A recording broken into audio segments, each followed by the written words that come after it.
মুন্সিগঞ্জে ঝড়ঝাপটায় উত্তাল নদী পার হয়ে 2 লক্ষ লোকের ঝুঁকিপূর্ণ যাতায়াত। মুন্সিগঞ্জে সেতুর অভাবে চরম ঝুঁকি নিয়ে ইঞ্জিন চালিত নৌকায় পারাপার হতে হচ্ছে কয়েক লক্ষ মানুষকে। মুন্সিগঞ্জ চর ছাড়াও পাশের শরীদপুর, চাঁদপুর, কুমিল্লা জেলার পদ্মাচরের 12টি ইউনিয়নের বাসিন্দাদের চরম ভোগান্তি নিয়ে প্রতিনিয়ত যাতায়াত করতে হয়। ওই ইউনিয়নগুলোতে দিনে নৌকায় যাতায়াত করা গেলেও সন্ধ্যার পরে বিচ্ছিন্ন হয়ে পড়ে যোগাযোগ। এতে সীমাহীন দুর্ভোগে পড়েন ওই সমস্ত চরের বাসিন্দারা। সময় মতো চিকিৎসার অভাবে ঝরে যাচ্ছে অনেক রোগীদের অকাল প্রাণ। এছাড়া কালবৈশাখী ঝড়সহ জলোচ্ছ্বাসের কারণে প্রতিনিয়ত জীবনের ঝুঁকি নিয়ে পারাপার হতে হয় এই সমস্ত চরাঞ্চলের মানুষদের। ঘাট নাই, অসুস্থ মানুষ উঠতে পারে না, ধরে ধরে উড়াইতে মানে কত মহিলারা পড়ে যায় পিছল খায়। এদিকে ঘাট নাই তো মনে করেন অনেক মহিলারা পড়ে যায়। দিঘির পার নদী কাটে ওঠানামার ভালো ব্যবস্থা না থাকায় প্রতিনিয়ত নারী, শিশুরা সহ অসুস্থরা দুর্ভোগের শিকার হচ্ছেন। এছাড়া বালঘাটের ধাক্কায় ঘাটে মানুষ পারাপারে ব্যবহৃত ট্রলার ডুবে মাঝে মধ্যে ঘটছে প্রাণহানিও। এর মধ্যে সদর উপজেলার শিলই, বাংলাবাজার, টঙ্গিবাড়ি উপজেলার দিঘির পার, কামারখাড়া, হাঁসখালি, পাঁচগাঁ ইউনিয়নের লোকজনের পাশাপাশি ফরিদপুর জেলার নওপাড়া, চরাত্রা, কাছিকাটা ও কুন্ডের চর ইউনিয়নের বাসিন্দা যাতায়াত করছেন ঝুঁকি নিয়ে ট্রলারে চড়ে দিঘির পার ও হাঁসখালি ট্রলার ঘাট হয়ে। সদর উপজেলার মহেশপুর ঘাট হয়ে ওপারে বাংলাবাজার, শিলই ইউনিয়নের লোকজনের সহ পাশের চাঁদপুর জেলার বাহেরচর, আশুলিচর, কুমিল্লা জেলার মোহনপুর, একলাসপুর যাতায়াত করছে।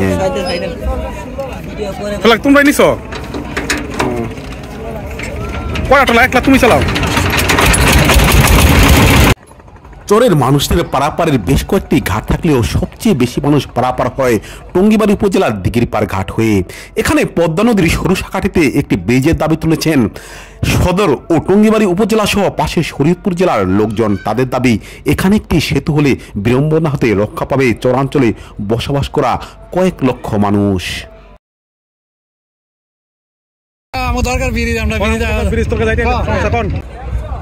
এই সমস্ত গুদরাঘাটগুলোতে দিনে নৌকা চললেও সন্ধ্যার পরে বন্ধ হয়ে যায় যোগাযোগ। এছাড়া বর্ষা মৌসুমে নদীতে প্রবল স্রোত থাকায় জীবনের ঝুঁকি নিয়ে চলাচল করতে হয় ওই চরাঞ্চলের বাসিন্দাদের। এ সময় বেশি দুর্ভোগে পড়ে শিক্ষার্থী ও রোগীরা।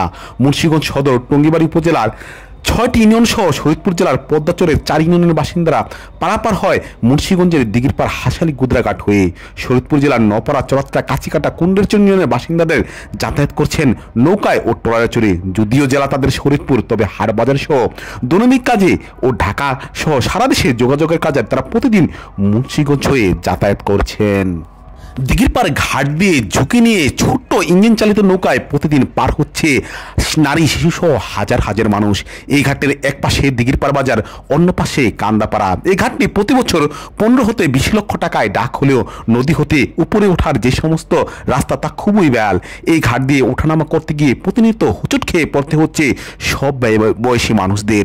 দিঘির পার বাজার ও কান্দাপাড়া গ্রাম হতে একেবারে খারাপ পথে হয়ে ওঠানামা করতে হয় যাত্রীদের। এতে সুস্থ মানুষদের উঠতে তাই অবস্থার সৃষ্টি হয়, আর বয়স্ক নারী শিশুদের পথে হচ্ছে চরম দুর্ভোগ। এখানে ছোট্ট শাখা নদীর উপর একটি ব্রিজ নির্মাণের দাবি তুলেছে স্থানীয় লোকজন। কয়েকদিন পরপর এই ব্রিজ মাপজোপ হলেও বাস্তবায়ন হচ্ছে না। এই ব্যাপারে সদ্য নির্বাচিত উপজেলা চেয়ারম্যান আরিফুল ইসলাম হালদার বলেন, দিঘির পাড়ে একটি সেতু নির্মাণের পরিকল্পনা সরকার রয়েছে। বেশ কয়েকবার এখানে সেতু নির্মাণের জন্য মাপজোপ করে গেছে। আমরা চাই দ্রুত এখানে একটি সেতু বাস্তবায়ন করা হোক।